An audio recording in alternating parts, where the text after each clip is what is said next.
All right, everybody, Mike Heck here from MMAfighting.com. And every once in a while, I think to myself, it's going to be a busy couple of days. I'm going to get some decent sleep tonight, finish my shift, brush my teeth, wash my face, go to sleep around 10:45 Eastern time. And I slept like a baby. So a little update on that. But I wake up and my phone had gone absolutely crazy with a flurry of news. The lightweight division has taken a massive step with the official retirement of Khabib Nurmagomedov.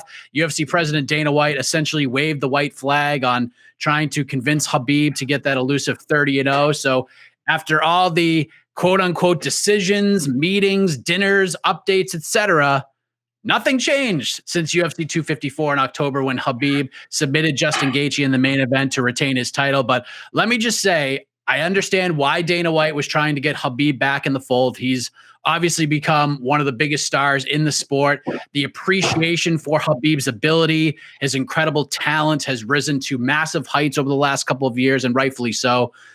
But just hearing what Khabib had to say after the win against Justin Gaethje in October, making a promise to his mom that he was done after the passing of his father, who he was really close to, it just seemed like his decision was made back then. But he wanted to give Dana the opportunity to say his piece, and that's it. Khabib's a company guy. He's a professional, and he now retires as the lightweight champion of the world, undefeated. And now the title is, I wouldn't say officially vacated, but we will have a new champion crowned hopefully on May 15th in the main event of UFC 262 when Michael Chandler and Charles Oliveira will battle it out. So we got a lot of news concerning the UFC's lightweight division. We got a lot of news concerning the UFC's bantamweight division. More on that a little bit later on. But right now, to discuss a soon-to-be new era in the most interesting division in the UFC right now, the lightweight division, let us welcome in my good friend, the Prince of Positivity, Alex K. Lee. How are you, my friend? News is happening, Mike. What? Where did all this come from? If anyone on the East Coast went to bed at a reasonable time on Thursday night, they missed everything. Everything you just mentioned, did not find out until this morning. I was up, I saw it, but I'm trying to imagine how people just woke up and were like, "What? Like what? What's going on? Garbrandt? What? Dillashaw? What? Khabib? Wait, wasn't he already retired? What's going on?" Amazing, just an amazing late Thursday evening news dump, and I'm very excited to talk about it and sort of sort through it. All right, well, let us start with Khabib Nurmagomedov, aka Dana White made it official last night. He spoke with Khabib. Khabib's sticking to his guns. He's not coming back, and the division will move forward without him as a fighter. Of course, his presence will be felt as a coach and a cornerman, but on a scale of 1 to 10, AK, how surprised were you by this news and Dana basically saying, "I tried, but it's just not happening"? I'll go like a 1 or a 2. I'm with most people. No, I'm with most people who said, and look, as we were putting together, or I should say our team, I wrote maybe one thing, but our amazing team was putting together some of the stories last night. It was kind of weird how to phrase it. It's like, it's not an announcement of retirement. We had the announcement of the retirement months ago in October. It's sort of a confirmation, or at least a Dana White announcement. Dana White announces, "I am no longer pursuing a comeback for someone else," which is an insane statement. I mean, grammatically, it's a nightmare, but that is what happened, isn't it? I mean, that kind of is what happened in our sport. Given all the news, anyone who's kept up with the drama, it has been like every week some update of Dana White going, "I'm not done yet," or saying, "I'm giving up," and then literally like 2 days later in another interview saying, "I know I said I was giving up, but I got a text from Khabib the other day that made me think, maybe I shouldn't give up." And then Khabib himself, put out that something on Twitter saying like, "Oh, I'm meeting up with Lorenzo Fertitta," and his classic send location quote, and people got all excited again. But I don't think he was ever meant to tease that he was actually going to fight again. It was just he was in Vegas and meeting up with his business partners, and like I said, and probably wanting to make it very, very clear that it's over. I would really like to know what it is that Khabib said this time that made Dana say, "Oh, okay, now," because Dana has said in interviews he's never really told me flat out that he's done, but so many of the public statements weren't they saying Khabib was done? So maybe he had to say it to Dana's face. I don't know. That's the only confusing part for me, but no, not particularly surprising. Very low on the scale, a 2 at most.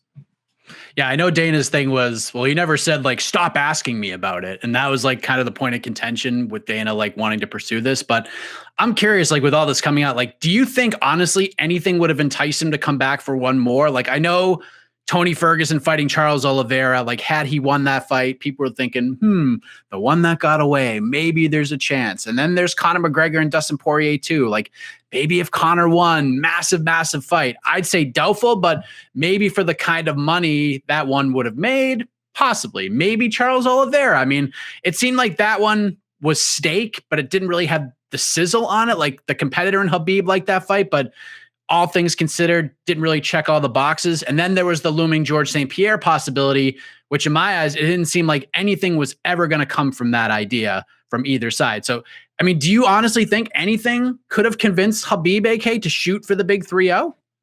It would have been GSP. It would have been both guys having to get paid 8 figures, show money at least, plus whatever, pay-per-view bonuses, whatever other incentives they could throw in there. So it'd be a huge payday. It had to be a huge payday for both guys. It probably would have had to been at least like 18 months ago. Even I think if it had realistically been floated this year, I don't think GSP would have gone for it. I think he might be. I think this year is kind of like, he's done a lot of interviews and it's just like, I'm pretty much done. But 18 months ago, 2 years ago, that was probably your window. Now I can't imagine that was even realistic. But that's what would have been it. 8-figure deal for both guys, a lot of money and a legacy fight. Probably either probably at 170, do a catch weight. I know Dana White hates those, but that would have been a big money thing. But again, UFC and the Dana White, I don't think they were ever realistically entertaining that. I think the cost was just too high. And there was a fair point, or if it was done at lightweight, what do you do if GSP wins the belt and retires again and, leaves the lightweight? So there were reasons not to make it happen with that, but that would have been the one to do it. I am of the theory though, Mike, that he will fight again someday. I just think right now he's 32. I just think right now there's no reason for him to stick around and just take fights that don't interest him. So I think there's plenty of time for him to come back. If I had to bet, I say Khabib Nurmagomedov will fight again someday, but it won't be for at least like 2 years. And the UFC and the lightweight landscape will look very, very, very different by then. Yeah, I could definitely see that happening. So with this, Khabib will move on. He will eventually no longer be the champion. I'm not really sure how that works right now, but normally in these situations, it's like once the first punch is thrown in the Michael Chandler versus Charles Oliveira fight, then the title will be vacant, and whoever wins that fight at UFC 262 will become the new champion. So kind of talking about this new main event, AK, it seemed like with the pieces that we've seen put in place, this was a 3-man race. This was Oliveira, this is Michael Chandler, this is Justin Gaethje, especially with Dustin Poirier and Conor McGregor seemingly tied up for their trilogy fight whenever that happens, possibly this summer.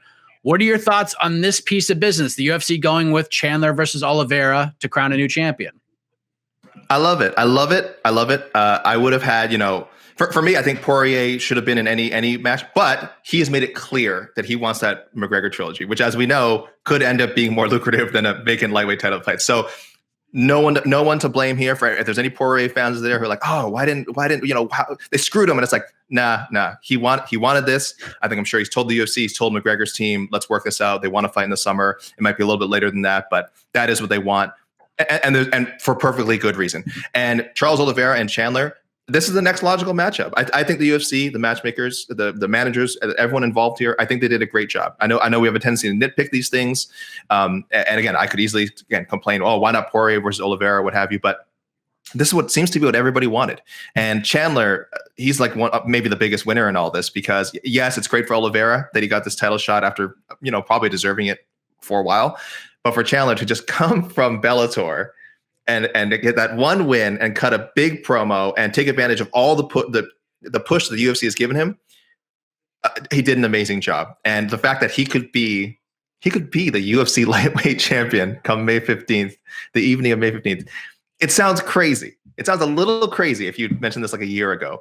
But I'm sure if you asked Michael Chandler, he would tell you this was fate. It's fait accompli. He knew that this day would come, and he's getting a shot. It's great. So what do we do with Justin Gaethje then? Because reports are surfacing that the UFC was working on Gaethje versus Chandler. The UFC obviously called an audible, and Gaethje is kind of the odd man out of this equation. What do we do with him right now? Because this seems to be the big question right now.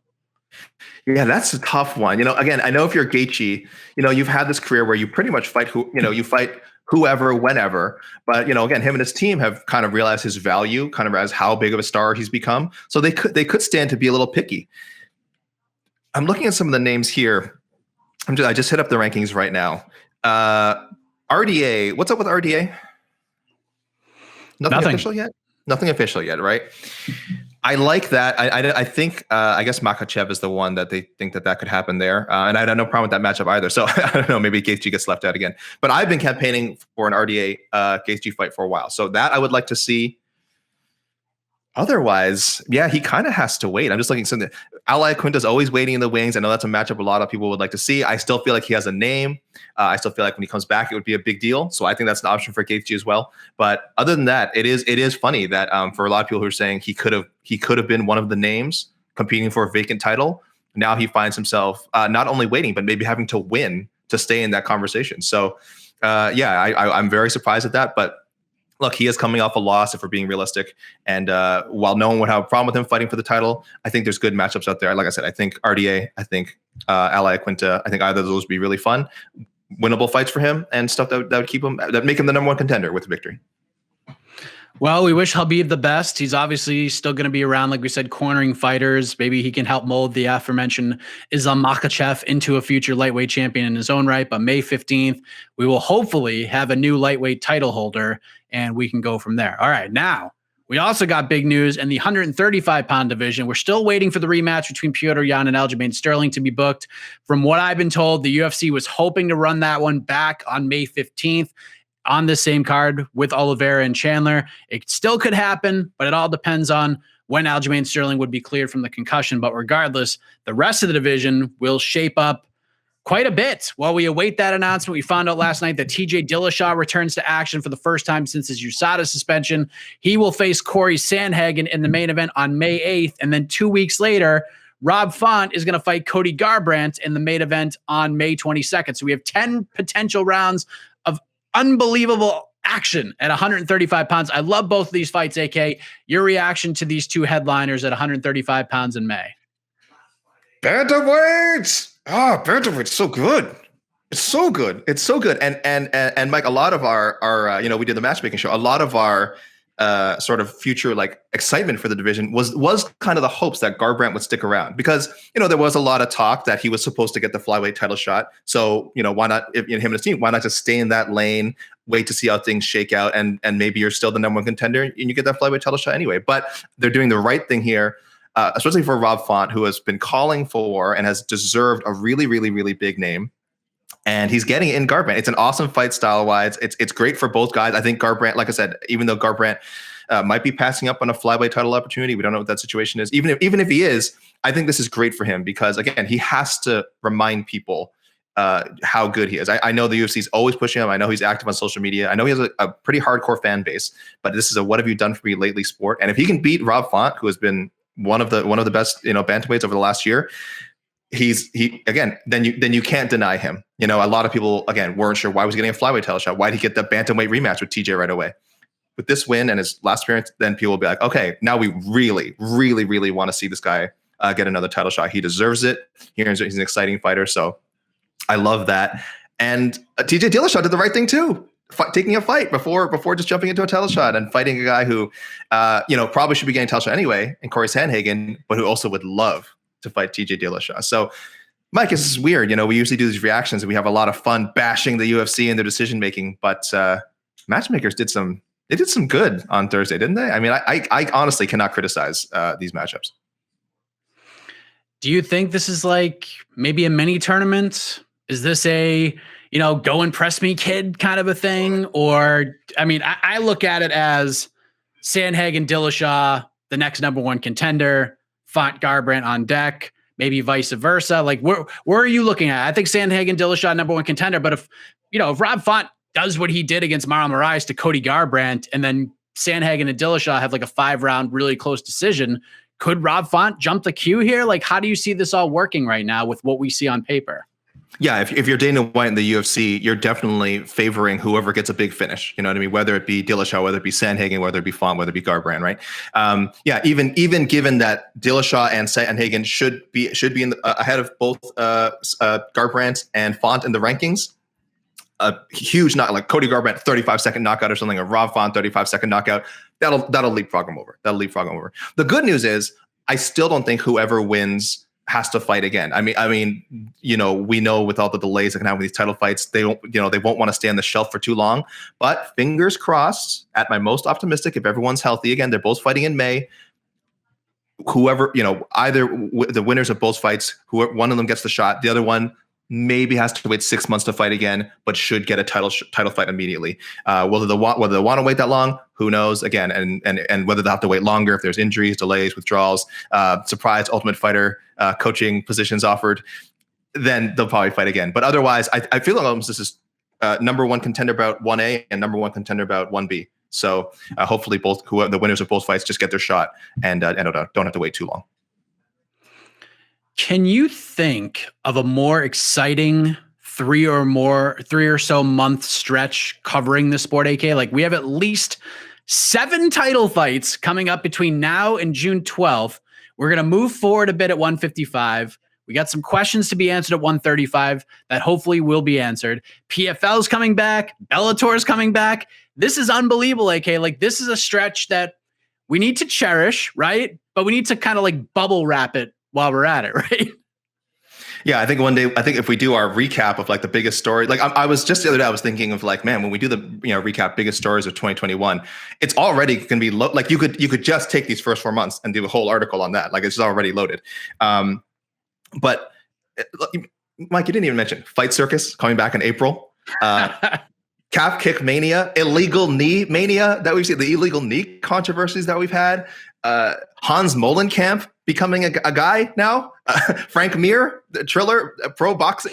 It's Ben Askren, pro boxing. Like, you are right. I think I'd have my memory. I'm in the memory of a goldfish, so I couldn't like pick some random 4-month block of the last like 20 years and be like, oh no, well, this 4-month block had way more news. I'm sure there was something with McGregor. I'm sure if we find some McGregor news cycle thing, we could find it. But outside of that, I mean, no, this is easily like the most packed thing. Again, just judging by last night, we kind of started by mentioning all the stuff that happened last night.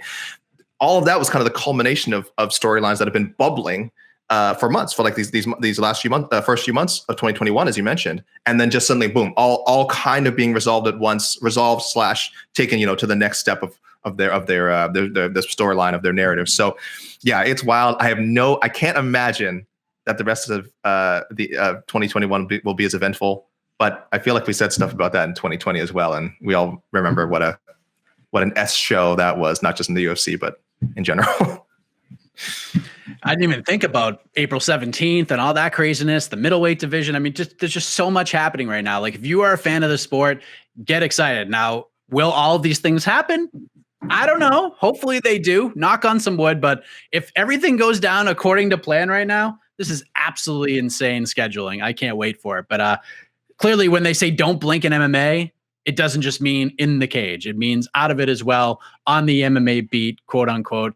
So much going on. But a crazy night of news recapped for your viewing and listening pleasure as we get ready for UFC Vegas 22 tomorrow night, where, of course, we'll have a preview show. We'll have a pre-fight show 30 minutes before the event, and our post-fight show after Derek Brunson and Kevin Holland do their thing at 185 pounds. With that said, for Alex Cayley, I am Mike Heck. Thank you for watching, and we'll see you later on, my friends.